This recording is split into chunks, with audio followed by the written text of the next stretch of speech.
ജീവിതത്തിൽ കണ്ടിടേണം പൂർണ്ണമായി.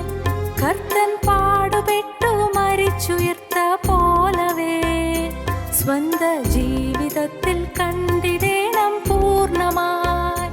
യേശു രാജനിൻ വരവു സമീപമായി എന്ന് ഓർത്തിഹത്തിൽ പാർത്തിടുന്ന ശുദ്ധരേ, വേഗമുണർന്നു സ്വജീവിതം പരിപൂർണ വിശുദ്ധിയിൽ കാക്കുവിൻ. വേഗമുണർന്നു സ്വജീവിതം പരിപൂർണ വിശുദ്ധിയിൽ കാക്കുവിൻ. ഞങ്ങളും ക്രൂശിക്കപ്പെട്ട ക്രിസ്തുവിനെ പ്രസംഗിക്കുന്നു.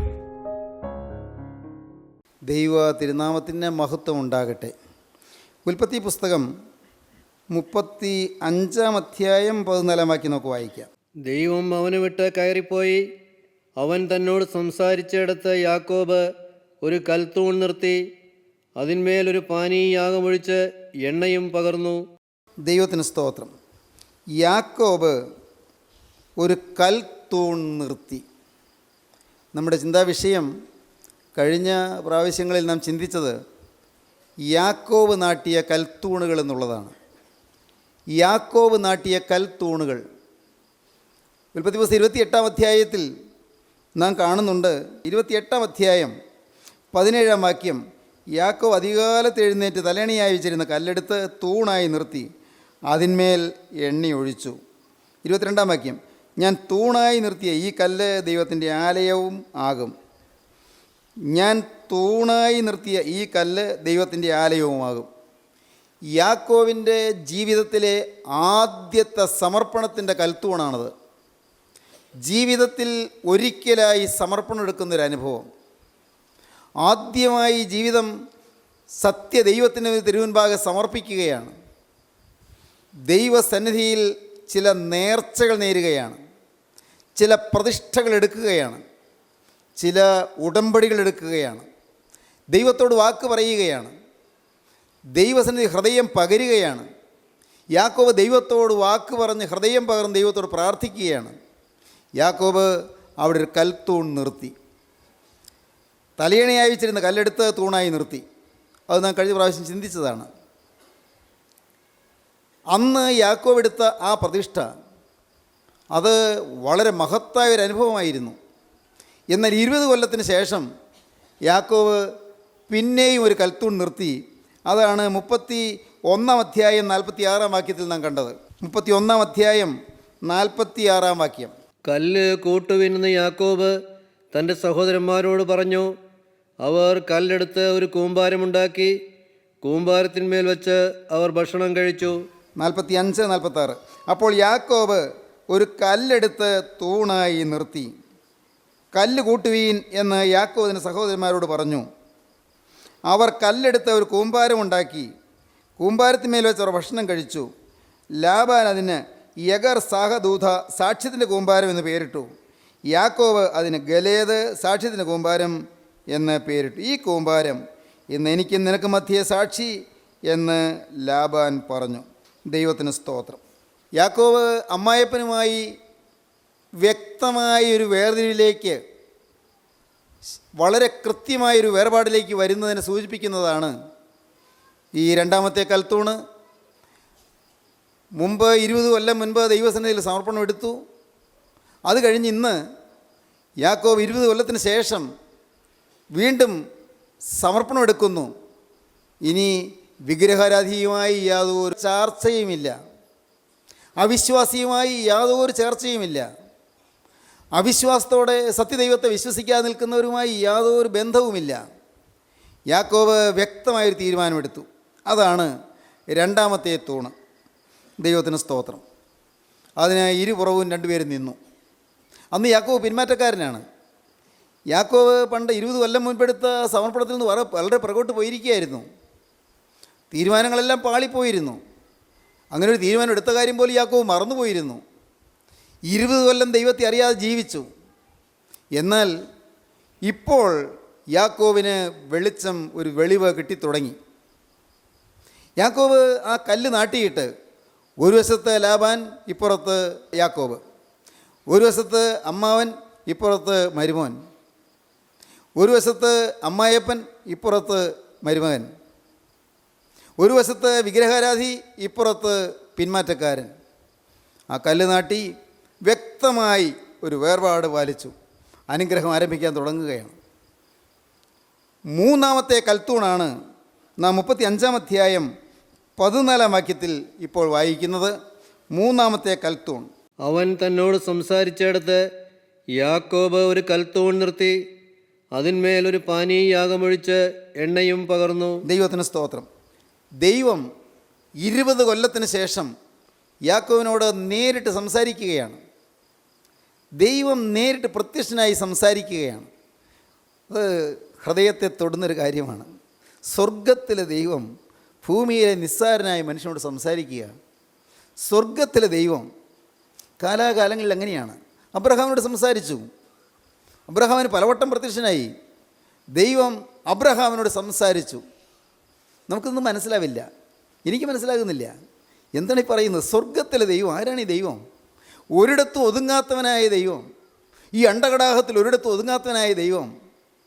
ഈ സർവ്വപ്രപഞ്ചത്തിൻ്റെയും അധിപതിയും സൃഷ്ടാവും നിയന്താവുമായ ദൈവം വെറും മനുഷ്യ കീടത്തോട്, ഈ മനുഷ്യപ്പുഴുവിനോട്, ഈ നിസ്സാര മനുഷ്യനോട് ജീവനുള്ള ദൈവം സംസാരിക്കുകയെന്നോ, ദൈവം ഒരു മനുഷ്യൻ്റെ മുമ്പിൽ പ്രത്യക്ഷനാകുക എന്നോ, ആർക്കും കാണാൻ വയ്യാത്തവനായ ദൈവം ഒരു മനുഷ്യൻ്റെ മുമ്പിൽ തൻ്റെ വചനമായി പ്രത്യക്ഷപ്പെടുക, ദൈവത്തിൻ്റെ വചനം ഇറങ്ങി വരിക, ഇതാണ് വലിയ കാഴ്ച. ദൈവം മനുഷ്യനോട് സംസാരിക്കുന്നു, വചനമായി മനുഷ്യനോട് ഇടപെടുന്നു. വചനമായ ദൈവം മനുഷ്യനോട് ഇടപെടുന്നു, മനുഷ്യനോട് സംസാരിക്കുന്നു. യാക്കോബിനോട് സംസാരിച്ചു. എന്താണ് യാക്കോബിനോട് സംസാരിച്ചത്? അത് അല്പം മുൻപ് നമുക്ക് കാണാം. 9-ാം വാക്യം ഒന്ന് വായിച്ചാൽ കാണാം. യാക്കോബ് പദ്ദൻ അരാമിൽ നിന്ന് വന്ന ശേഷം ദൈവം അവന് പിന്നെയും പ്രത്യക്ഷനായി അവനെ അനുഗ്രഹിച്ചു. യാക്കോബ് പുറപ്പെട്ട് ഇത്രത്തോളം എത്തിയപ്പോൾ ദൈവം അവന് പ്രത്യക്ഷനായി അവനെ പിന്നെയും അനുഗ്രഹിച്ചു. വളരെ ഹൃദ്യമായൊരു വാക്കാണത്. പിന്നെയും അനുഗ്രഹിക്കുന്ന ദൈവം. ഒരിക്കൽ അനുഗ്രഹിച്ചതാണ്, പക്ഷേ ഈ മനുഷ്യൻ പിന്നോട്ട് പോയി, അവൻ പിന്മാറിപ്പോയി. ഒരിക്കൽ അനുഗ്രഹം കിട്ടിയതാണ്, പക്ഷേ പിന്മാറിപ്പോയി. അവൻ ദൈവത്തിൻ്റെ അനുഗ്രഹത്തിൻ്റെ മഹത്വമറിയാതെ അവൻ ലോകത്തിൻ്റെ ഇമ്പങ്ങളുടെ പിറകെ ഓടി, ലോകത്തിൻ്റെ പ്രതാപത്തിൻ്റെ പിറകെ ഓടി. ആടുമാടുകൾ, ദാസിദാസന്മാർ, ഭാര്യമാർ, മക്കൾ, കൂടാരങ്ങൾ എല്ലാം സമ്പാദിച്ച് കൂട്ടുന്നു, ധാരാളമായി നേടുന്നു. ഈ മനുഷ്യൻ അവൻ ഈ ലോകത്തിലേക്ക് ആകമാനം ഇറങ്ങിപ്പോയിരിക്കുകയാണ്. അവന് കിട്ടിയ അനുഗ്രഹങ്ങൾ അവൻ വാസ്തവത്തിൽ നഷ്ടപ്പെടുത്തിയിരിക്കുകയായിരുന്നു. ഈ 20 കൊല്ലത്തെ നഷ്ടത്തിന് ശേഷം സ്വർഗത്തിലെ ദൈവം അവനെ മറന്നില്ല. അവൻ ദൈവത്തെ മറന്നിട്ടും ദൈവം അവനെ മറന്നില്ല. ദൈവം യാക്കോബിനെ മറന്നില്ല. ദൈവം യാക്കോബിന് പിന്നെയും പ്രത്യക്ഷനായി അവനെ അനുഗ്രഹിച്ചു. ഓ, എന്തൊരു വാക്ക്! അനുഗ്രഹിച്ചു. പ്രത്യക്ഷനാകുന്നതെല്ലാം അനുഗ്രഹിക്കാനാണ്. നിങ്ങൾ ഈ വചനം കേൾക്കുമ്പോൾ വചനമാകും ദൈവം നിങ്ങൾ പ്രത്യക്ഷനാവുകയാണ്. ദൈവം പ്രത്യക്ഷനാകുന്നെങ്കിൽ നിങ്ങൾ അനുഗ്രഹിക്കാൻ പോവുകയാണ്. നിങ്ങളെ അനുഗ്രഹിക്കുകയാണ്. നിങ്ങൾക്ക് എന്ത് അനുഗ്രഹമാണ് വേണ്ടത്? ഇപ്പോൾ നിങ്ങൾക്ക് എന്ത് അനുഗ്രഹമാണ് വേണ്ടത്? സ്വർഗത്തിലെ ദൈവത്തോട് നിങ്ങൾ പറയണം, കർത്താവേ, കഴിഞ്ഞ കാലങ്ങൾ പാഴാക്കി കളഞ്ഞവനാണ്, കഴിഞ്ഞ കാലങ്ങൾ ലാപ്സാക്കി കളഞ്ഞവനാണ്, കഴിഞ്ഞ കാലങ്ങൾ അബദ്ധം പറ്റിയവളാണ്, തെറ്റുകൾ പറ്റിയവളാണ്. നിന്നോട് വാക്ക് പറഞ്ഞതായിരുന്നു, നിൻ്റെ സന്നിധിയിൽ ഉടമ്പടി ചെയ്തതായിരുന്നു, കൽത്തൂൺ നാട്ടിയതായിരുന്നു, സമർപ്പണത്തിൻ്റെ കൽത്തൂൺ നാട്ടിയതായിരുന്നു, വീണ്ടും വേർപാടിൻ്റെ കൽത്തൂൺ നാട്ടിയതായിരുന്നു, ജീവിതത്തിൽ ചില പ്രതിഷ്ഠകൾ ഉണ്ടായിരുന്നു, വ്യക്തമായ ചില ഉടമ്പടികൾ ചെയ്തിരുന്നു. പക്ഷേ എല്ലാം തകർന്നു പോയല്ലോ കർത്താവേ, എല്ലാം തകർന്നു പോയല്ലോ. എല്ലാം നഷ്ടപ്പെട്ടവനായി ഞാനിപ്പോൾ തിരുമുൻപാകെ വരികയാണ്. നാഥ, വർഷങ്ങൾക്ക് മുമ്പ് എനിക്ക് പ്രത്യക്ഷനായ ദൈവമേ, നീ ഇപ്പോൾ പിന്നെയും വചനമായി എൻ്റെ അടുക്കിലേക്ക് വരുന്നല്ലോ. നീ എന്നെ സ്നേഹിക്കുന്നല്ലോ, എന്നോട് നിനക്ക് മനസ്സിൽ തോന്നുന്നല്ലോ. ഈ നിസ്സാര മനുഷ്യനെ നീ കരുതുന്നല്ലോ, എന്നെ സ്നേഹിച്ച് എൻ്റെ അരികിലേക്ക് നീ വരുന്നല്ലോ. യാക്കോബിനെ ദൈവം പിന്നെയും അനുഗ്രഹിച്ചു. ദൈവം പിന്നെയും അനുഗ്രഹിക്കുന്നവനാണ്. സ്നേഹിതരെ, നിങ്ങൾക്ക് കഴിഞ്ഞകാല ജീവിതത്തിൽ പാളിച്ചകൾ വന്നുവെങ്കിൽ നിങ്ങൾ നിരാശപ്പെടേണ്ട. നിങ്ങൾക്ക് അബദ്ധങ്ങൾ പറ്റിയെങ്കിൽ നിങ്ങളാരും തളരേണ്ട. നിങ്ങളുടെ ജീവിതത്തിൽ നിങ്ങൾ പലതും പാഴാക്കി കളഞ്ഞെങ്കിലും, കനത്ത നഷ്ടങ്ങൾ നിങ്ങൾക്ക് നേരിട്ടെങ്കിലും നിങ്ങളാരും ഭാരപ്പെടേണ്ട, നിരാശപ്പെടേണ്ട, തളരേണ്ട, മ്ലാനരാകേണ്ട. നിങ്ങൾ വാടിപ്പോകേണ്ട, നിങ്ങൾക്ക് ഇനിയും അനുഗ്രഹം തരാൻ വചനമായ ദൈവം നിങ്ങൾക്ക് പ്രത്യക്ഷനാവുകയാണ്. വചനമായ ദൈവം നിങ്ങളുടെ അരികിലേക്ക് വരികയാണ്. അവൻ നിങ്ങളോട് സംസാരിക്കുകയാണ്, അവൻ നിങ്ങളോട് ഇടപെടുകയാണ്, അവൻ പിന്നെയും അനുഗ്രഹിക്കുകയാണ്. ദൈവത്തിന് സ്തോത്രം. പിന്നെയും അനുഗ്രഹിച്ചു. വേദപുസ്തകം വായിക്കുമ്പോൾ ഈ വാക്കുകൾ പിന്നെയും ആവർത്തിക്കുന്നത് കാണാം. ദൈവം ദാവീദിനെ പിന്നെയും അനുഗ്രഹിച്ചു. ദൈവം യോനയെ 2-ാം പ്രാവശ്യം ദൈവം യോനയ്ക്ക് അരുളപ്പാട് കൊടുത്തു. ദൈവത്തിന് സ്തോത്രം. 1-ാം പ്രാവശ്യം കൊടുത്ത അരുളപ്പാട് നഷ്ടപ്പെടുത്തി കളഞ്ഞെങ്കിലും ദൈവം യോനയെ കൈവിട്ട് കളഞ്ഞില്ല. യഹോവയായ ദൈവം യോനയ്ക്ക് വീണ്ടും പ്രത്യക്ഷനായി അവൻ അരുളപ്പാട് കൊടുത്തു. ദൈവം വീണ്ടും അരുളപ്പാട് തരുന്നവനാണ്. ദൈവം ക്ഷമിക്കുന്നവനാണ്. ദൈവം സഹിക്കുന്നവനാണ്. ദൈവം പൊറുക്കുന്നവനാണ്. ദൈവം മറക്കുന്നവനാണ്. നിൻ്റെ അകൃത്യം ഞാൻ മറന്നു കളയുമെന്നാണ് കർത്താവ് പറയുന്നത്. ദൈവത്തിന് സ്തോത്രം. അവൻ്റെ കോപം ക്ഷണനേരത്തേക്കേ ഉള്ളൂ, അവൻ്റെ പ്രസാദം ജീവപര്യന്തമുള്ളത്. സന്ധ്യയെങ്കൽ കരച്ചിൽ ഒന്ന് രാവാർക്കും, ഉഷസ്സിലോ ആനന്ദഘോഷം വരുന്നു. പ്രിയപ്പെട്ടവരെ, ഇന്ന് നിങ്ങൾ ഈ വാക്കുകളെ കേൾക്കുമ്പോൾ കരച്ചിൽ രാവാർക്കാൻ നിങ്ങൾ ഇടം കൊടുക്കുക. നിങ്ങൾ അനുതാപത്തിൻ്റെ കരച്ചിലുമായി ദൈവത്തിലേക്ക് ചെല്ലുക. സന്ധ്യാവേളയിൽ കരച്ചിൽ അതിഥിയായിട്ട് വരികയാണ്. അനുതാപത്തിൻ്റെ കരച്ചിലാണ് അതിഥിയായിട്ട് വരുന്നത്, വിരുന്നുകാരനായി വരുന്നത്. രാത്രി വിരുന്നുകാരൻ വന്നു. രാത്രി വരുന്ന വിരുന്നുകാരൻ രാത്രി തിരികെ പോകാനുള്ളവനല്ല, അവൻ രാവാർക്കുന്നവനാണ്. രാത്രി മുഴുവൻ സന്ധ്യയെങ്കിൽ കരച്ചിൽ വന്ന് രാവാർക്കും. രാത്രി മുഴുവനും കരച്ചിലാണ് കൂടെ. അനുതാപത്തിൻ്റെ കരച്ചിൽ. കഴിഞ്ഞ കാലങ്ങൾ നഷ്ടപ്പെടുത്തിയല്ലോ. അനുതാപത്തിൻ്റെ നെടുവീർപ്പുകൾ കഴിഞ്ഞ കാലങ്ങൾ പാഴാക്കി കളഞ്ഞല്ലോ. ജീവിതത്തിൽ വന്നുപോയ പാളിച്ചകളെ ഓർത്തുള്ളതായ വേദനാഭരിതമായ നിമിഷങ്ങൾ. ദൈവത്തിന് സ്തോത്രം. എങ്ങലടിച്ചുകൊണ്ട് ദൈവവൈതൽ കിടക്കയിൽ കിടക്കുകയാണ്. എൻ്റെ കട്ടിലിനെ എൻ്റെ കണ്ണീര് കൊണ്ട് നനയ്ക്കുന്നു എന്താ ഒരിക്കൽ 6-ാം സംഘത്തിൽ പറഞ്ഞു. കണ്ണീര് കൊണ്ട് കിടക്കയെ നനയ്ക്കുന്നു, കട്ടിലിനെ നനയ്ക്കുന്നു. കിടക്കുന്നു, പക്ഷെ ഉറങ്ങാൻ പറ്റുന്നില്ല. ഓലോലെ കണ്ണീരൊഴുക്കുകയാണ്. സീയോൻ പുത്രിയുടെ മതിലേ, രാവും പകലും വിശ്രമമായിരിക്കരുത്. സീയോൻ പുത്രിയുടെ മതിലേ, നീയേ ഓലോലെ കണ്ണീരൊഴുക്കുക. നിൻ്റെ മക്കളുടെ വേദനാകരമായ അനുഭവം കണ്ട്, അവരുടെ അവസ്ഥ കണ്ട്, അവരുടെ ദരിദ്രമായ അവസ്ഥ കണ്ട്, അവരുടെ കഷ്ടപ്പാട് കണ്ട് നീ ഓലോല കണ്ണീരൊഴുക്കുക. വിലാപങ്ങളുടെ പുസ്തകത്തിൽ പറയും. ദൈവത്തിന് സ്തോത്രം. സഹോദരങ്ങളെ, ഞാൻ ഈ പറയുന്ന വാക്കുകൾ നിങ്ങൾ കേട്ടുകൊണ്ടിരിക്കുമ്പോൾ നിങ്ങളെ ജീവനുള്ള ദൈവം സമീപിക്കും. നിങ്ങൾ വിശ്വസിക്കുക. നിങ്ങളുടെ അരികത്തേക്ക് കർത്താവ് വരുന്നതെന്ന് നിങ്ങൾ വിശ്വസിക്കുക. അവൻ നിങ്ങളുടെ അരികത്ത് വന്ന് നിങ്ങളുടെ അനുതാപത്തിൻ്റെ കണ്ണീര് കാണും. അവൻ നിങ്ങളുടെ അരികത്ത് വന്ന് പാഴായിപ്പോയ വർഷങ്ങൾക്ക് അവൻ നിങ്ങൾക്ക് പകരം തരും. വിട്ടിലും വെട്ടുക്കിളിയും തുള്ളനും പച്ചപ്പുഴുവും തിന്നുകളഞ്ഞ സംവത്സരങ്ങൾക്ക് വേണ്ടി ഞാൻ നിങ്ങൾക്ക് പകരം നൽകുമെന്ന് സൈന്യങ്ങളുടെ ദൈവമായ യഹോവ അരുളി ചെയ്യുന്നു. തുള്ളൻ ശേഷിപ്പിച്ചത് വെട്ടുക്കിളി തിന്നു, വെട്ടുക്കിളി ശേഷിപ്പിച്ചത് വിട്ടിൽ തിന്നു, വിട്ടിൽ ശേഷിപ്പിച്ചത് പച്ചപ്പുഴു തിന്നു. ദൈവത്തിന് സ്തോത്രം.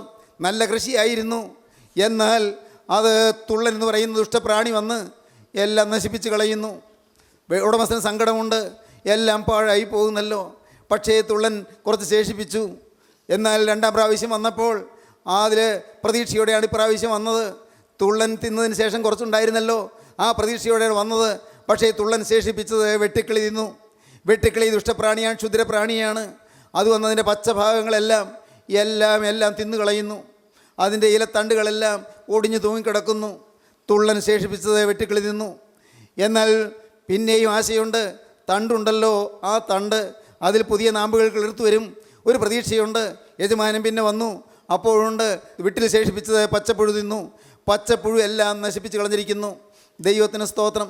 എല്ലാം നശിപ്പിച്ചു. പച്ചയായതെല്ലാം നശിപ്പിച്ചു. തുള്ളനും വെട്ടുക്കിളിയും വിട്ടിലും പച്ചപ്പുഴുവും. ദൈവത്തിന് സ്തോത്രം. ഈ 4 ക്ഷുദ്രപ്രാണികൾ എല്ലാം നശിപ്പിച്ച് കളഞ്ഞിരിക്കുന്നു. ജീവിതത്തിൽ നഷ്ടപ്പെട്ടവരെല്ലാം ഉണ്ട്. പല നഷ്ടങ്ങൾ. പൈസ നഷ്ടപ്പെട്ടവരുണ്ട്, ബിസിനസ്സിൽ നഷ്ടം വന്നവരുണ്ട്, ആരോഗ്യം നഷ്ടപ്പെട്ടവരുണ്ട്, കുടുംബസമാധാനം നഷ്ടപ്പെട്ടവരുണ്ട്, കുടുംബത്തിലെ സൗഖ്യവും സന്തോഷവും നഷ്ടപ്പെട്ടവരുണ്ട്, സ്നേഹം നഷ്ടപ്പെട്ടവരുണ്ട്. പ്രിയപ്പെട്ടവരെ, നഷ്ടത്തിൻ്റെ കണക്കല്ലേ നിങ്ങൾക്ക് പറയാനുള്ളത്? നഷ്ടമല്ലേ നിങ്ങൾക്ക് ഓർക്കാനുള്ളത്? നിങ്ങളുടെ പലരുടെയും ഹൃദയം വിഷാദഭരിതമല്ലേ? നിങ്ങളുടെ പലരുടെയും ഹൃദയം മ്ലാനത പൂണ്ടതല്ലേ? ഇന്ന് നിങ്ങളിത് കേൾക്കുമ്പോൾ ദൈവത്തിന് സ്തോത്രം. വചനം നിങ്ങളെ സമീപിക്കുകയാണ്. വചനമായി ദൈവം നിങ്ങൾക്ക് പ്രത്യക്ഷനാവുകയാണ്. ദൈവത്തിന് സ്തോത്രം. യോവേൽ പ്രവാചകൻ്റെ പുസ്തകം 1-ാം അധ്യായം 4-ാം വാക്യം വായിക്കൂ. 1-ാം അധ്യായം 4-ാം വാക്യം വായിച്ചിട്ട് 2-ാം അധ്യായം 25-ാം വാക്യം വായിക്കൂ. അപ്പോൾ കാണാൻ ഞാൻ ഈ പറഞ്ഞ വാക്കുകൾ. യോവേൽ പ്രവാചകൻ്റെ പുസ്തകം 1-ാം അധ്യായം 4-ാം വാക്യം. തുള്ളൻ ശേഷിപ്പിച്ചത് വെട്ടുക്കിളി തിന്നു, തുള്ളൻ ശേഷിപ്പിച്ചത് വെട്ടുക്കിളി തിന്നു. വെട്ടുക്കിളി ശേഷിപ്പിച്ചത് വിട്ടിൽ തിന്നു. വെട്ടുക്കിളി ശേഷിപ്പിച്ചത് വിട്ടിൽ തിന്നു.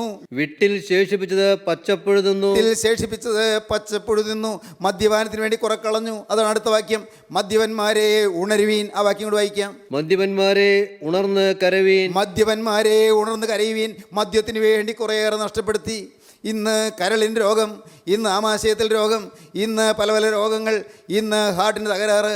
എന്താണ് കാരണം? മദ്യപാനം കൊണ്ട് അങ്ങ് അകലെ കൂടി പോയ രോഗത്തെ ക്ഷണിച്ചു വരുത്തി ശരീരത്തിൽ കയറ്റിയിരുത്തി. ദുരാത്മബാധകളെ ശരീരത്തിലേക്ക് കയറ്റി, രോഗബാധകളെ ശരീരത്തിലേക്ക് കയറ്റി. കഞ്ചാവ്, അതല്ലെങ്കിൽ അതുപോലുള്ളതായ ദുശ്ശീലങ്ങൾ, എന്തെല്ലാം. പ്രിയപ്പെട്ടവരെ, ഈ ഞാൻ കഴിഞ്ഞ പ്രാവശ്യം പറഞ്ഞതുപോലെ ഹീറോയിൻ എന്ന് പറയുന്നതായ ഏതോ ഒരു തരം മയക്കുമരുന്നുകൾ, അത് കുത്തിവെച്ച് ശരീരം നശിക്കുന്നു, ബുദ്ധി നശിക്കുന്നു, കരൾ നശിക്കുന്നു, ശ്വാസകോശത്തിന് കേടുവരുത്തുന്നു, ഹൃദയത്തിന് ക്ഷീണം വരുത്തുന്നു, പലതരത്തിൽ രോഗങ്ങൾ ക്ഷണിച്ചു വരുത്തുന്നു. മദ്യപന്മാരെ ഉണർന്ന് കരയുവീൻ. ദൈവത്തിന് സ്തോത്രം. നഷ്ടങ്ങളുടെ കണക്കാണ് പറഞ്ഞിരിക്കുന്നത്. എന്നാൽ ഈ തുള്ളനും വെട്ടുക്കിളിയും വിട്ടിലും പച്ചപ്പുഴവും തിന്നു കളഞ്ഞതിനെ ഓർത്ത്, നഷ്ടത്തെ ഓർത്ത് നിങ്ങൾ നിരാശപ്പെടേണ്ട. 2-ാം അധ്യായം 25-ാം വാക്യം വായിക്കൂ. ഞാൻ നിങ്ങളുടെ ഇടയിൽ അയച്ചിരിക്കുന്ന എൻ്റെ മഹാസൈന്യമായ വെട്ടുക്കിളിയും വിട്ടിലും തുള്ളനും പച്ചപ്പുഴവും തിന്നുകളഞ്ഞ സംവത്സരങ്ങൾക്ക് വേണ്ടി ഞാൻ നിങ്ങൾക്ക് പകരം നൽകും. മഹാസൈന്യമായ തുള്ളനും വിട്ടിലും വെട്ടുക്കിളിയും പച്ചപ്പുഴുവും തിന്നുകളഞ്ഞ സംവത്സരങ്ങൾക്ക് വേണ്ടി ഞാൻ നിങ്ങൾക്ക് പകരം നൽകുമെന്ന് സൈന്യങ്ങളുടെ ദൈവമായ യഹോവ അരുളി ചെയ്യുന്നു. കഴിഞ്ഞതെല്ലാം മാറ്റി പകരം തരാമെന്ന് കർത്താവ് പറയുന്നു. ദൈവത്തിന് സ്തോത്രം. യാക്കോവിന് ദൈവം പ്രത്യക്ഷപ്പെട്ടു. ദൈവം യാക്കോവിനെ പിന്നെയും അനുഗ്രഹിച്ചു. ദൈവത്തിന് സ്തോത്രം. യാക്കോവിനെ പിന്നെയും അനുഗ്രഹിച്ചു. എന്നിട്ട് ദൈവം അവനോട് പറയുകയാണ്, ആ പറയുന്ന വാക്ക് അത് അത്യന്തം ശ്രദ്ധേയമാണ്. ദൈവം അവനോട്, നിന്റെ പേര് യാക്കോബ് എന്നല്ലോ. അവനെ, നിന്റെ പേര് യാക്കോബ് എന്നല്ലേ? നിന്റെ പേര് യാക്കോബ് എന്നല്ലോ. ഇനി നിനക്ക് യാക്കോബ് എന്നല്ല, ഇസ്രായേൽ എന്ന് തന്നെ പേരാകണമെന്ന് കൽപ്പിച്ച് അവന് ഇസ്രായേൽ എന്ന് പേരിട്ടു. ദൈവത്തിന് സ്തോത്രം. അവനെ, ഞാൻ നിനക്കൊരു പുതിയ പേര് തന്നത് നിനക്ക് ഓർമ്മയുണ്ടോ? പക്ഷേ ആ പേര് നിന്നിൽ നിലനിന്നില്ല. നിനക്ക് ഞാൻ പുതിയ പേര് തന്നതായിരുന്നു. യാക്കോബ് എന്നുള്ള പേരെ മാറ്റി ഇസ്രായേൽ എന്നുള്ള പേര് ഞാൻ നിനക്ക് തന്നതായിരുന്നു. നീ ഓർക്കുന്നുണ്ടോ? ഈ യാബോക്ക് കടവിൽ വെച്ച് നാം തമ്മിൽ നേരിട്ട് ഇടപെട്ടത് നീ അതൊക്കെ മറന്നുപോയോ? ഉൽപ്പത്തി 32-ാം അധ്യായത്തിൽ യാബോക്ക് കടവിൽ വെച്ച് ദൈവം അഭിമുഖമായി യാക്കോബുമായി നേരിട്ട് നിന്ന് സംസാരിച്ച ഒരു രംഗം. ദൈവത്തിന് സ്തോത്രം. ദൈവം യാക്കോബിൻ്റെ സ്വയത്തെ ഇടിച്ച് തകർക്കാൻ യത്നിച്ച ഒരു രംഗം. യാക്കോവിൻ്റെ സെൽഫിനെ തകർത്ത് യാക്കോവിൻ്റെ ആത്മീയ മനുഷ്യനാക്കാൻ ദൈവം അധ്വാനിച്ചതായ അത്ഭുത നിമിഷങ്ങൾ. ദൈവത്തിന് സ്തോത്രം. അന്ന് ദൈവം യാക്കോവിനെ ഒരു വിധത്തിലും ജയിക്കാൻ പറ്റുന്നില്ല. യാക്കോവ് സ്വന്തം ശക്തിയിൽ ആശ്രയിച്ച് നിൽക്കുന്നു, സ്വന്തം ബലത്തിൽ ആശ്രയിച്ച് നിൽക്കുന്നു, സ്വന്തം കരുത്തിൽ ആശ്രയിച്ച് നിൽക്കുന്നു. യാക്കോവിൻ്റെ സ്വയം തകരുന്നില്ല, അവൻ്റെ സെൽഫ് ഉടയുന്നില്ല, അവൻ്റെ ഇഗോ താഴുന്നില്ല. ഇത് ദൈവം കണ്ടപ്പോൾ അവസാനം ദൈവത്തിന് സ്തോത്രം, നിത്യനായ ദൈവം തൻ്റെ കൈപ്പണിയായ മനുഷ്യൻ്റെ തുടമേലൊന്ന് തൊട്ടു. യാക്കോവിൻ്റെ തുടയുടെ തടത്തിൽ തൊട്ടപ്പോൾ അവിടെ ഉളുക്കിപ്പോയി. യാക്കോവിന് ഇനി ഓടി രക്ഷപ്പെടാൻ നിർവാഹമില്ല. അത് ഇനിയൊരവസരത്തിൽ നമുക്ക് പിന്നാലെ ചിന്തിക്കാം. പ്രിയപ്പെട്ടവരെ, യാക്കോവ് ഇപ്പോൾ ഇനി സ്വന്തം ശക്തിയിൽ രക്ഷയില്ല എന്ന് കണ്ടപ്പോൾ യാക്കോവ് ദൈവത്തെ കയറി പിടിച്ചു. നീ എന്നെ അനുഗ്രഹിച്ചല്ലാതെ ഞാൻ നിന്നെ വിടുകയില്ല എന്ന് പറഞ്ഞു. അന്ന് ദൈവം പറഞ്ഞു, നിൻ്റെ പേരെന്ത്? എൻ്റെ പേര് യാക്കോവ്. ഇനി നിൻ്റെ പേര് യാക്കോവ് എന്നല്ല, നിൻ്റെ പേര് ഇസ്രായേൽ എന്നാകും. ദൈവത്തിന് സ്തോത്രം. പേര് പുതിയത് കിട്ടിയതായിരുന്നു, പക്ഷേ അനുഭവിച്ചില്ല. അനേകം ദൈവമക്കൾക്ക് നല്ല നല്ല വാഗ്ദാനങ്ങൾ കിട്ടി, നല്ല നല്ല പ്രതീക്ഷകൾ കിട്ടി, നല്ല ശുശ്രൂഷകൾ കിട്ടി, അനുഗ്രഹീതമായ അനുഭവങ്ങൾ കിട്ടി, പക്ഷേ നിലനിൽക്കുന്നില്ല. ദൈവത്തിന് സ്തോത്രം. ദൈവസ്നേഹം പകർന്നു കിട്ടി, പക്ഷേ നിലനിൽക്കുന്നില്ല. ദൈവത്തിൻ്റെ ആത്മാവിൻ്റെ സ്തുതിയുടെ വിശുദ്ധ അനുഭവം നിങ്ങൾക്ക് ലഭിച്ചു, പക്ഷേ നിലനിൽക്കുന്നില്ല. ദൈവത്തിന് സ്തോത്രം. പാത്രം കമഴ്ത്തി വെച്ചു എന്ന് ഞാൻ കഴിഞ്ഞ പ്രാവശ്യം പറഞ്ഞ് ഓർക്കുന്നുണ്ടോ? പാത്രം കമഴ്ത്തി വെച്ചു, മഴ തെരുതെരെ പെയ്യുന്നുണ്ട്, നല്ല നല്ല മഴയാണ് പെയ്യുന്നത്. പക്ഷേ ഒരു പാത്രത്തിൽ വെള്ളം നിറയുന്നുണ്ട്, പാത്രം നിവൃത്തിയാണ് ഇരിക്കുന്നത്. മറ്റേ ബക്കറ്റിൽ വെള്ളം നിറയുന്നില്ല, ഒരിറ്റു പോലും വെള്ളമില്ല, പാത്രം കമഴ്ത്തി വെച്ചിരിക്കുകയാണ്. പേര് മാറിക്കിട്ടി, പക്ഷേ അനുഭവിച്ചില്ല. പാത്രമുണ്ട്, മഴയുണ്ട്, വെള്ളമുണ്ട്, പക്ഷേ പാത്രത്തിൽ ഒരു തുള്ളി പോലും നിൽക്കുന്നില്ല, അങ്ങോട്ട് കടക്കുന്നില്ല. പ്രിയപ്പെട്ടവരെ, നിങ്ങളോട് പറയട്ടെ, അനേകം പേര് ഈ വാക്കുകളെ കേട്ടുകൊണ്ടിരിക്കുമ്പോൾ നിങ്ങൾക്ക് നിങ്ങളുടെ അനുഭവങ്ങൾ കണ്ടെത്താം. നിങ്ങൾക്കിതുവരെയും ലഭിച്ച അനുഗ്രഹങ്ങൾ നിലനിർത്താൻ പറ്റിയോ? ദൈവം തന്ന അനുഗ്രഹങ്ങൾ നിലനിർത്താൻ പറ്റിയോ? ദൈവം തന്ന പ്രതിഷ്ഠകൾ നിലനിർത്താൻ പറ്റിയോ? ദൈവം തന്ന സമർപ്പണങ്ങൾ നിലനിർത്താൻ പറ്റിയോ? എന്നാൽ ദൈവം പറയുന്നു, യാക്കോവിനോട് പറയുകയാണ്.